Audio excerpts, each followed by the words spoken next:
So let's talk about buildings. Buildings that work well for raising crickets. Ideally, if you can use an existing building, probably going to be much cheaper. Obviously depending on the setup and depending on many other factors, but building from scratch is typically always more expensive. The other thing, especially when you're first starting out, I definitely do not recommend building a brand new building. You don't know what you need, you don't know what you want, you don't know what kind of workspace that you would be ideal for you. Cart before the horse if you're thinking about like putting up a brand new building that you're going to raise millions and millions of crickets in. You're just asking for problems. So existing building structures that look good, everybody's like, oh great, let's do a warehouse. There's plenty of room, plenty of space for us to put crickets in. That's not really the ideal situation, I don't think. You can make it ideal by building an enclosure within the warehouse, but typically warehouses are way too tall.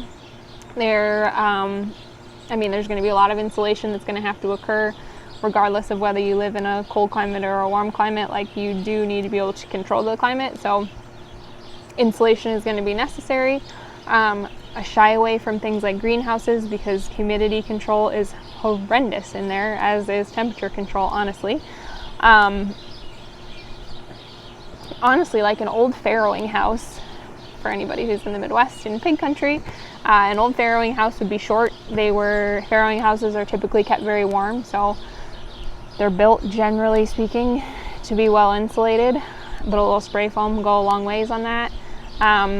Ideally, you want a short building. The shorter, the better.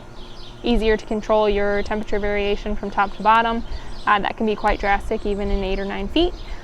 You start to get up to 14, 15 feet. Good luck, my friends. So short building, ideally smaller, existing already. Those are what I would start with.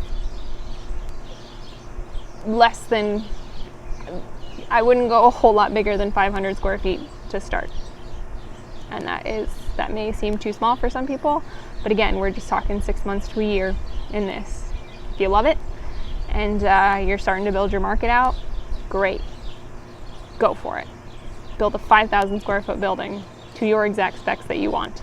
But don't start with that, because you'll inevitably screw it up. Everybody does.